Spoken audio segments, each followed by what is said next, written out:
originating from the podcast studio inside FAM 360's headquarters in Atlanta, Georgia.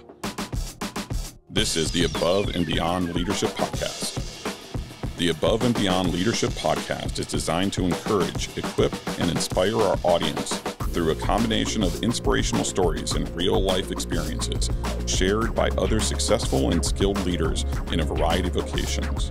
We hope that the Above and Beyond Leadership Podcast empowers each one of us to step out, step up, and ultimately thrive as leaders. Now here's our host, Mr. Matt Maloney. Hello, hello, hello, and welcome back to another episode of the Above and Beyond Leadership Podcast. I am your host, Mr. Matt Maloney. I am once again super thrilled and inspired to be in studio today with our guest. And before I reveal her, this is part of an episode series that we talked about and curated earlier in the year about bringing on young leaders in our local community who have really stepped up, stepped out, and really taken charge of leading amongst their peers and really just have a heart for leadership and development in their community. And they're serving in such an amazing way. Today's guest is a junior at Johns Creek High School here in Johns Creek, Georgia. She is a student ambassador in the Johns Creek Student Leadership Program. She moved to America at 11 years old from Nigeria and moved directly to Johns Creek with her family. And today she is also an active member of North Point Community Church, where she leads a small group of 7th grade girls. I am super excited to welcome to the show Tiffany Obasohan. Thank you. Thank you for having me. You're welcome. Man, I'm excited to have you here. I'm excited to be here. So I thought just for the audience, just maybe we'd start off with something really simple. Just tell us a little bit about, I know that you were born in Nigeria and then moved here, but just a little bit about your upbringing and your family. Okay. So we lived in Lagos, Nigeria. We're a family of 5, my mom, my dad, my older sister, and older brother. So I'm the youngest. He is currently, his age just escapes my mind sometimes. He was born 2002. So he is a junior in college right now. He goes to Boston University. And my sister went to University of Chicago. Really, really cold places. Yeah. She lives in Oakland, California right now, actually. Wow. Yeah. A little bit about my upbringing. It was very, I wouldn't call it sheltered, but I mean, for the fact that I was able to move here, you would think that I definitely had a lot of privilege growing up. But it was not a walk in the park. Living in a third world country, period, is just, it's not the easiest thing. You see, it's like you have a comfortable living situation, but you see somebody like right down the block that is just going through circumstances physically, mentally, situationally, that is just like something you would never even imagine stepping into. But that was a regular thing. Like we would go by, have brunch on Sundays, and then a family right beside is like begging outside the restaurant. But I mean, I don't mean that to put Nigeria in a negative light. It was like such a vibrant experience. I see so many TikToks because I'm constantly on TikTok. I see so many TikToks about it right now and about snacks that just we had over there that you can't get here. I just feel so much nostalgia from it because it's like, I think wherever you were born, it's always going to be your home. It's part of who you are. It's part of who you are. Yeah. It's always going to stick with you. It's never going to leave you. So it was a beautiful experience. Like the air was different there, you know? Yeah. That's the first thing that comes to my mind. Well, you obviously recognize this, but you will learn, and again, you recognize it now, but as you grow older and you go through different experiences of life, I mean, you're always going to just the experiences that you had growing up in Nigeria, right? And how that's going to ultimately shape you as a person already, but even into the future, things that you don't even recognize or realize right now. So, never lose sight of that. That's for sure. So I thought maybe we could start with just when you think about the things that you're doing right now, you know, you are obviously what I would maybe classify is a student leader. Right, you're someone who has kind of stepped up and stepped out and is doing some really amazing things, along with other peers that you have that you do these things with, and that you're on these leadership or you're inside these leadership programs with. And so, what ultimately led you? Where did this kind of innate desire to learn about leadership, want to volunteer? Where did this come from? Well, I think I've always thought that leaders were something born, but I still believe that, but I think how I've grown as I've like journeyed being a leader is that leadership skills are learned. So definitely though, there's always been that intrinsic drive in me to lead. My parents talk about my problem as a kid was not that you had to get me to care about the other kids. It was that my parents were trying to get me to care less. I was quite a bit of an overbearing figure in like kindergarten. I don't remember doing any of these things, but she would say I would just go up to people and almost kind of bother them, maybe sometimes positively, maybe sometimes negatively, but I would just always want to know how other people are doing and like what they were doing and like how they were feeling in the moment. Apparently that would be things that I would ask. My mom had to tell me to dial it down a little bit because I was kind of being an overbearing figure. Yeah, you were highly engaging, right? You were just a highly naturally kind of God designed you to be a highly engaging figure or person, I should say. Absolutely. And so in that, it just came out naturally in your personality. Yeah. And that obviously landed me opportunities and positions in like little things. First, it'll be in classes, it'll be in teams, it'll be in like sports. I did cheer for a little bit while I was in Nigeria. And then it becomes bigger things like organizations, things that you apply for. And then I land myself here in student leadership, Johns Creek. So that's great. I love that. Thank you. Talk to me a little bit about like if you look today and some of the experiences that you have, and there's obviously going to be a lot of experiences to come, but when you look at leadership today in America, right? And culturally, on one of my other podcasts, we talked about how, culturally there are differences and that shapes how we lead and how leaders ultimately lead and engage and talk and communicate with others. But when you look at today, is there someone that stands out to you, maybe just right now, or people that have stood out to you to say, these are people that I'm really looking up to as a leader? And here's why. Maybe it's somebody in your local community or in school, or maybe it's someone more on a national stage. I don't know. This is cliche, but my mom. I know that it's so easy to say this because it's like a parent figure, a mom, but I think the thing that first comes to my mind as to why she has to be my biggest inspiration, let me say my parents in general, honestly, is because they taught me, they didn't force me to be anything. They never forced me to do chores. They never forced me to be a caring person. They never forced me to think, how to dress, how to act. They always emulated that for me. They were always the inspiration. I look at other people's relationship with their parents, and I remember being young and so confused. Like my friends would be coming up to me saying how frustrated they were that their parents were making them do something or acting a certain way towards them.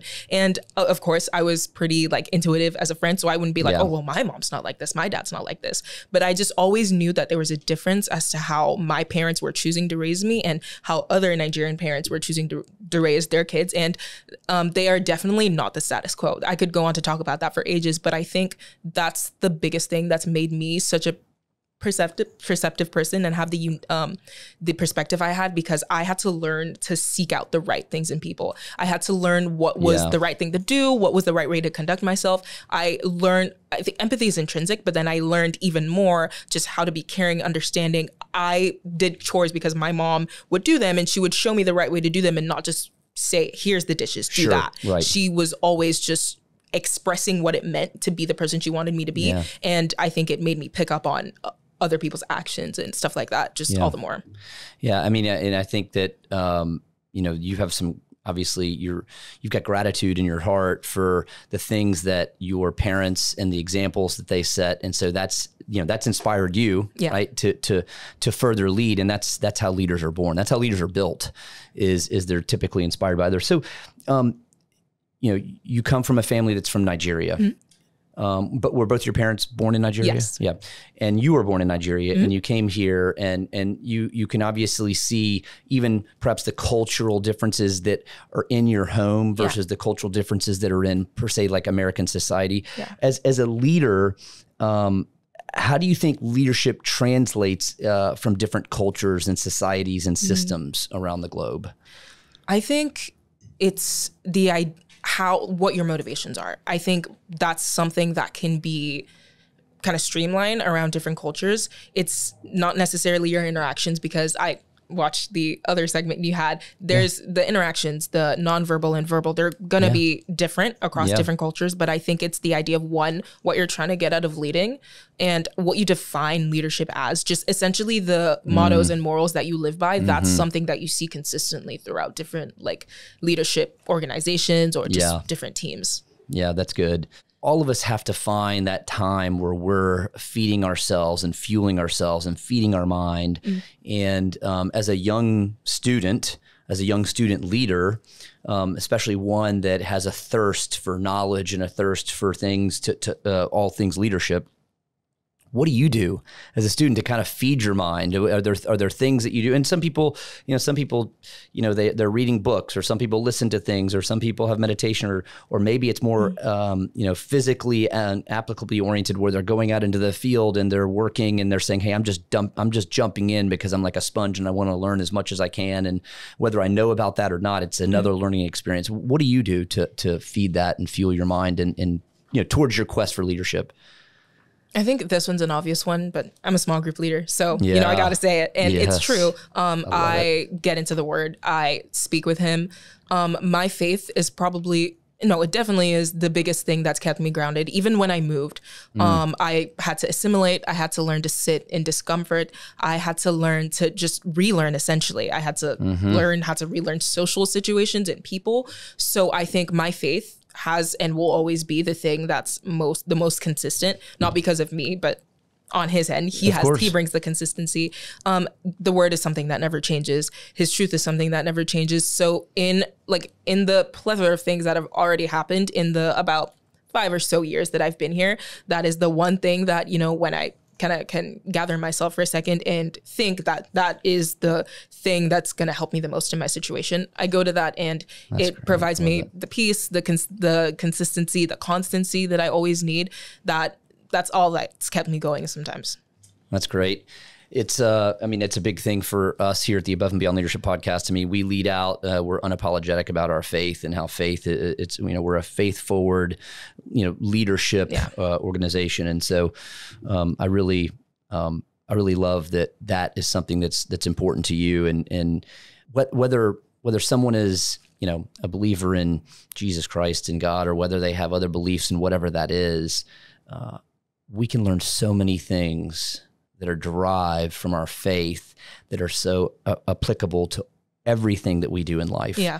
And so I commend you and affirm you on that. Thank you. So I'm curious to know a little bit about your perspective. So one of the things that's happened on kind of the global stage recently is this demise, and this is in the business world, but this demise of FTX. I don't know if you're familiar about that, and with crypto and the organization FTX, and they're going through a bankruptcy, and their leader, so to speak, I don't know if he's going to be brought up on criminal charges or not, but probably. But over time in America, a lot of business leaders, we've seen situations where greed has gotten the best of them and some sort of crime has been committed. And so being brutally transparent and ethical in what you're doing has got to be a cornerstone. But we see, unfortunately, in society that's not always the case. But I'm just curious your kind of perspective on some of that. I think because of how, I'm not going to say trivial, but just how little life experience I've had with some huge decisions that I've needed to make. I have smaller examples, obviously, like maybe a test that it would be very easy to cheat. Like I've had situations that, your teacher steps out and you see everybody doing what you expect everybody to do, and it's just making that split decision of what is the right thing to do in this moment and what is easy to do in this moment. Yeah. I think the first thing I can say that would be the most applicable thing to do during a circumstance like that is just to step away, especially if, of course, it depends on what your motivations were in that business to begin with. Yeah. But let's say this is a person that had the right intentions, at least, regardless of how much they stayed in that path, they wanted to go in a certain direction. You need to step away from that. You need to always have community. I think that goes back into me being a small group leader. Something that I always put in my girls' minds, and something that they're always drilling into me, is that people need community. At some point, you're going to lose accountability of yourself, and you're going to need somebody to uphold you in what you told them you wanted to hold on to, because humans are fickle people. I think that's just, it's in our nature. We are not necessarily made to be constant and consistent. Things change, feelings change, motivations change. So you need to have one person at the very least, or a group of people who is going to hold you accountable to what you said you wanted to do and the morals you said you wanted to live by. So step away from that decision. Lean into community, and ultimately just you have to have a set of ideals and morals that you wanted to go by to begin with. Or once you get faced with those difficult decisions, it's going to be hard if you don't have something that you wanted to live by. Yeah, you got to have that moral compass, right, to guide you. Let's shift gears for a second. I want to ask a couple of fun questions. Yeah. So, just to get to know Tiffany a little bit more. What do you have a hidden talent? Is there a talent that you have that? I'm a pretty obsessive and compulsive person, so this isn't always positive, but cleaning. I can clean an area extremely quickly. Like it just, you go upstairs and you left a mess, you come back down in 10 minutes and it's gone.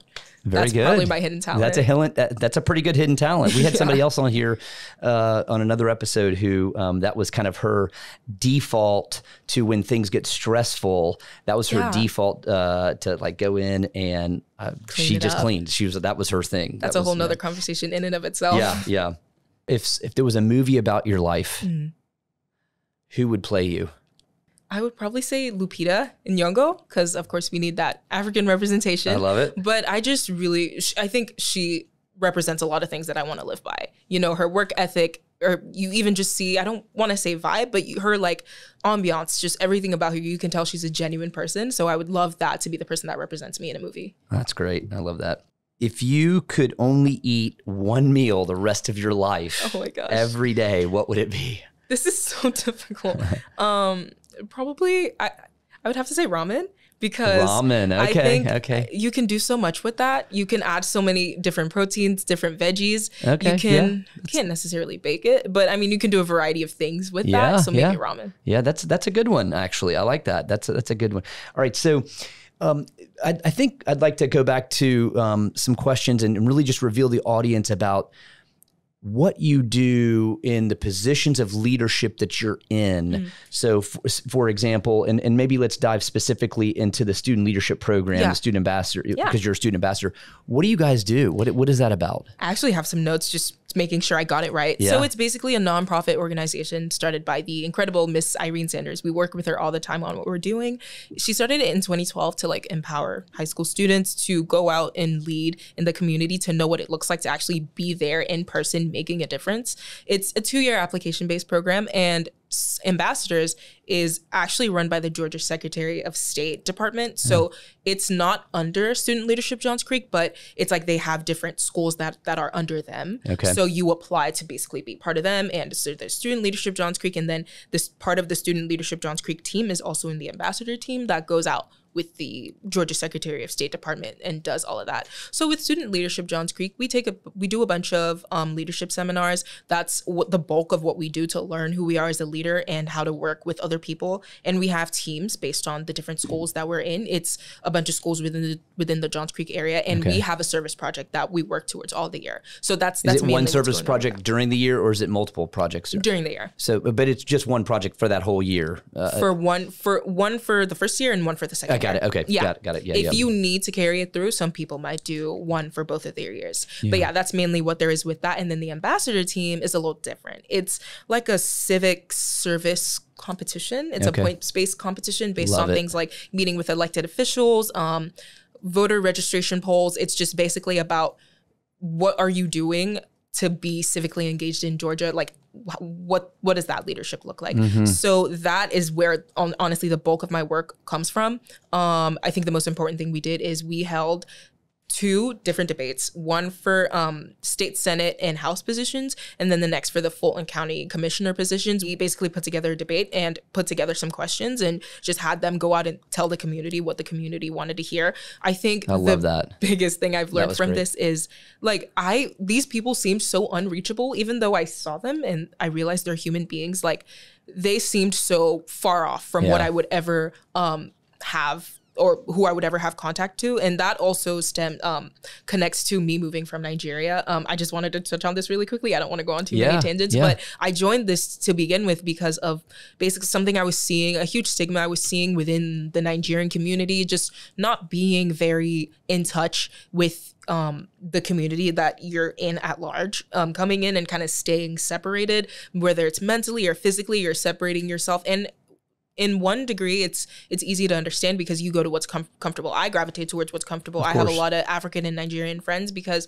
I can talk about things that I can't talk about with my other friends. Yeah. But then you also have to realize that this is where you're here to stay for a certain amount of time. Yeah. And I realized I wanted to branch out and know my community much more than I was just letting myself realize. And then I mindlessly applied to both of these things, and I ended up getting into them, which I know there's a reason for everything. So there's absolutely been a reason why I've been in these two organizations, but I just did not expect the opportunities I would be given through this. Talking to communities, we've gone downtown on our government day in just regular student leadership, Johns Creek, and I've just talked to senators and representatives and people that are doing stuff for the state, and I'm like, leadership isn't just some far distant idea. It's not there. These aren't just people to criticize and aren't just people to impart your ideas on. These are people that are out there working, regardless of what you think about them, what you think about their positions on things. They're making sacrifices every day. They're working, and oftentimes it's a thankless job, right? It's you better have some really, really tough skin because they always have a target on their back, and people are always, you have a lot of naysayers out there. Yeah.